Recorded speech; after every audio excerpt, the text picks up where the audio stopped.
Hello viewers, আসসালামু আলাইকুম। আমি আবির মাহমুদ আছি আপনাদের সাথে এবং আপনারা আছেন অনলাইন স্কুলে। তো আশা করছি আল্লাহর অশেষ রহমতে আপনারা সবাই অনেক অনেক ভালো আছেন। তো আজকের এই জাভা ভিডিও টিউটোরিয়ালে আমরা দেখব কন্ডিশনাল অপারেটর এবং তার একটা এক্সাম্পল দেখাবো এবং সেটা আমি কোডের সাহায্যে এক্সপ্লেইন করব। আমাদের গত যে ভিডিওটি ছিল ওটি ছিল সুইচ কেস নিয়ে। তো আপনারা যারা সুইচ কেসে একটু দুর্বল, সুইচটা বুঝেন না, তারা আমার উপরের আই বাটন থেকে ক্লিক করে সুইচের ভিডিওটা দেখে আসতে পারেন চাইলে। ওকে, সো কথা না বাড়িয়ে আমরা শুরু করি। দেখুন, এটা হচ্ছে কন্ডিশনাল অপারেটরের একটা স্ট্রাকচার। প্রথমে একটা এক্সপ্রেশন দেওয়া থাকবে, তারপরে আরেকটা এক্সপ্রেশন থাকবে এবং 3 নম্বরে আরেকটা এক্সপ্রেশন থাকবে। তো এই নাম্বার 2 এক্সপ্রেশন বা 3 এক্সপ্রেশন এগুলো ভ্যালু হতে পারে, ঠিক আছে? তাহলে এটা কিভাবে কাজ করবে? প্রথমে যে এক্সপ্রেশন 1টা দেওয়া আছে, যদি সেটা ট্রু হয় তাহলে সেকেন্ড এক্সপ্রেশন কিংবা ভ্যালুটা এক্সিকিউট হবে। ওকে, সোজা কথা, যদি এক্সপ্রেশন নাম্বার 1 ট্রু হয় তাহলে এক্সপ্রেশন 2টা এক্সিকিউট হবে। লাইক এস ইফ এলস, আমরা ইফ একটা কন্ডিশন দিয়ে দিই, ওই কন্ডিশনটা ট্রু হলে ইফের মধ্যে যা থাকে তা এক্সিকিউট হয়, এলস কিন্তু কাজ করে না। ওকে, তাহলে এই কোয়েশ্চেন মার্কের পরের অংশটা আপনি ইফ হিসেবে কল্পনা করতে পারেন এবং কোলনের পরের অংশটা আপনি এলস হিসেবে ভেবে নিতে পারেন। এখন যদি এই এক্সপ্রেশন 1টা ট্রু না হয়ে ফলস হয় তাহলে এক্সপ্রেশন 3 কাজ করবে কিংবা যে ভ্যালুটা দেয়া থাকবে সেই ভ্যালুটা এক্সিকিউট হবে। জাস্ট এটাই হচ্ছে কন্ডিশনাল অপারেটর। তো আমরা একটা এক্সাম্পল দেখি, একটু খেয়াল করুন।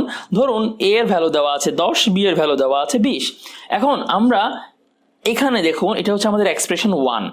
এ যদি বি থেকে বড় হয়, এ ইজ গ্রেটার দেন বি, এটা একটা এক্সপ্রেশন দেওয়া আছে। যদি এ বি থেকে বড় হয় দেন কোয়েশ্চেন মার্কের পরের অংশটি কাজ করবে। তার মানে এ এর ভ্যালুটা কোথায় যাবে? ম্যাক্সে যাবে। আমরা কিন্তু ম্যাক্স ইকুয়াল টু দিয়ে দেখাচ্ছি।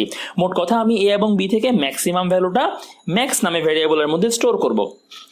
তাহলে আমি এখানে কন্ডিশনটা দিয়ে দিলাম, যদি এটা ট্রু হয় দেন এ এর ভ্যালুটা স্টোর হবে ম্যাক্সে, আর যদি কন্ডিশন ফলস হয় দেন বি এর ভ্যালুটা স্টোর হবে ম্যাক্সে। তাহলে ধরে নিন এ হচ্ছে আমাদের এক্সপ্রেশন 2 বা 2 নম্বর ভ্যালু এবং বি হচ্ছে এক্সপ্রেশন 3 বা 3 নম্বর ভ্যালু। তাহলে যদি এক্সপ্রেশন 1 মানে A is greater than B true হয় তাহলে এ কাজ করবে, আর যদি ফলস হয় দেন বি কাজ করবে। তার মানে এ বা বি এর ভ্যালুটা আমরা ম্যাক্সে পাবো।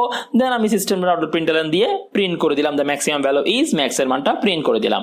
ওকে, আশা করছি আপনারা কন্ডিশনাল অপারেটরটি বুঝতে পেরেছেন। সো চলুন আমরা এবার চলে যাই কোডে। তাহলে আমরা ইক্লিপসে চলে আসলাম। আমার ভিডিওর শুরুর দিকে আমি ইক্লিপসে একটি লিঙ্ক আপনাদের দিয়েছিলাম, যেটা বলেছিলাম যে পোর্টেবল ফাইল ডাউনলোড করতে হবে না, জাস্ট এটা আপনারা যে পোর্টেবল ফাইল এটা ইনস্টল করতে হবে না, জাস্ট ডাবল ক্লিক করে আপনি ওপেন করতে পারবেন। ওই ইক্লিপসে কিছু প্রবলেম দেখা দিতে পারে, তাই আমি আপনাদেরকে আজকে আরেকটা লিঙ্ক দিয়ে দিব ইক্লিপসের, আপনারা চাইলে সেটা ইনস্টল করে নিতে পারেন। আমার ডেসক্রিপশন বক্সে আপনারা ইক্লিপসের লিঙ্কটা পেয়ে যাবেন, ডাউনলোড লিঙ্কটা। ওকে, তো শুরু করি। আমরা একটা ভেরিয়েবল নিলাম a ইজ ইকুয়াল টু 10। আমরা এগুলো ইনপুটও নিতে পারি, কেননা ইনপুট নিয়ে কাজ করা যাক। চলুন তাহলে ইনপুট নিয়ে করে ফেলি। আমরা জানি স্ক্যানার লাগে, স্ক্যানার ক্লাসের সাহায্যে আমরা ইনপুটটা নিব। So new scanner system dot in. Okay, so a is equal to sc dot next int, then B is equal to আমরা নিয়ে নিলাম। ওকে, এখন দেখুন, আমি যদি ম্যাক্স ভ্যারিয়েবলটার মধ্যে বলি যে এ যদি বি থেকে বড় হয় কোয়েশ্চেন মার্ক, মানে এ যদি বি থেকে বড় হয় দেন এর ভ্যালুটা ম্যাক্সে স্টোর হবে অথবা বি এর ভ্যালুটা ম্যাক্সে স্টোর হবে। খেয়াল করুন ব্যাপারটা, যদি এ বি থেকে বড় হয় দেন কোয়েশ্চেন মার্কের পরের অংশটা কাজ করবে। দ্যাট মিনস এ এর ভ্যালুটা ম্যাক্সে বসে যাবে, যেহেতু আমি ম্যাক্স ইজ ইকুয়াল টু দিয়ে কাজটা করছি। আর যদি এ গ্রেটার দেন বি না হয়, এটা ফলস হয়, দেন বি এর ভ্যালুটা ম্যাক্সে বসে যাবে। আমি প্রিন্ট করে আপনাদের দেখাই।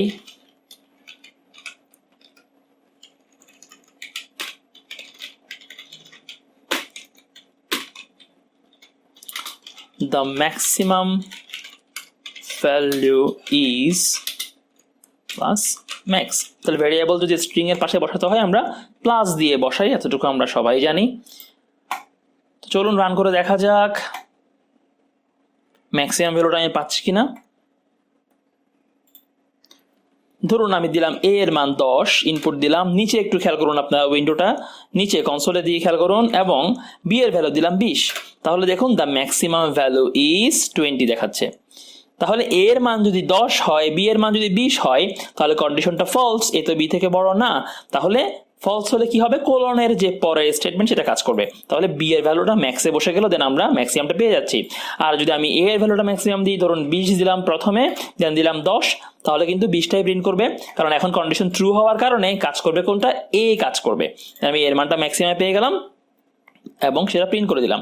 তো এই সিম্পল জিনিসটা আমরা ইফ এলস দিয়েও করতে পারি, বাট আপনি একটু চিন্তা করে দেখুন, যদি আমি এটা ইফ এলস দিয়ে করি আমার কতগুলো লাইন লিখতে হবে, ইফ এটা, দেন সেকেন্ড ব্র্যাকেট, দেন এলস, অনেক কিছু লিখতে হবে। তো আমরা চাইলে দুইটা কন্ডিশনের ক্ষেত্রে, যখন একটা কন্ডিশনের আন্ডারে দুটো ভ্যালু আমরা কাজ করব, দুটো স্টেটমেন্ট এক্সিকিউট হবে, তখন আমরা চাইলে সেটা কন্ডিশনাল অপারেটর দিয়ে খুব সহজেই করে ফেলতে পারি। ওকে, তো আশা করছি আপনারা আজকের ভিডিওটি বুঝতে পেরেছেন। যদি ভালো লাগে তাহলে লাইক দিবেন, আমার চ্যানেল নতুন হয়ে থাকলে অবশ্যই সাবস্ক্রাইব করবেন এবং বেল আইকনে ক্লিক করে দিবেন, তাহলে আমার নেক্সট ভিডিওটি যখন আমি দিব সেটা আপনার সবার আগে আপনার কাছেই পৌঁছে যাবে। আপনাদের জন্য কিছু টাস্ক আমি দিয়ে যাচ্ছি যাতে আপনারা এই কন্ডিশনাল অপারেটরগুলো প্র্যাকটিস করতে পারেন। তো প্রথমে যেটা দেখা যাচ্ছে আমি একটু এক্সপ্লেন করি। Write a Java program to find a number is even or odd by using conditional operator. মানে একটা নাম্বার আমি ইনপুট নিব এবং আমি চেক করব ওই নাম্বারটা কি ইভেন নাকি অড, মানে জোড় সংখ্যা নাকি বিজোড় সংখ্যা। কন্ডিশনাল অপারেটর ইউজ করে এই কাজটা আপনারা করবেন। এবং আরেকটি প্রোগ্রাম হচ্ছে একইভাবে একটা নাম্বার আমি ইনপুট নিব, এখন চেক করব নাম্বারটা কি পজিটিভ নাকি নেগেটিভ। তো এই দুইটা কাজ আপনারা করবেন কন্ডিশনাল অপারেটর ইউজ করে। এগুলো ইফ এলস দিয়ে করা যায় খুব সহজেই। তো গুগল মামার কাছে চেক না করে আপনারা নিজে নিজে ট্রাই করবেন কিভাবে কন্ডিশনাল অপারেটর ইউজ করে এই দুইটা প্রোগ্রাম করা যায়। তো আশা করছি আপনারা কাজগুলো করে রাখবেন। যদি কাজগুলো করতে গিয়ে কোনো প্রবলেম ফেস করেন দেন অবশ্যই আমাকে কমেন্ট বক্সে জানাবেন। আর যদি কাজগুলো করতে সক্ষম হন তাহলে কন্ডিশনাল অপারেটরের অংশটুকু অবশ্যই আপনারা কমেন্ট বক্সে দিবেন, তাহলে আমি বুঝবো যে আপনারা কাজগুলো করেছেন। তো আজকের জন্য বিদায় নিচ্ছি, ভালো থাকবেন সবাই, আসসালামু আলাইকুম।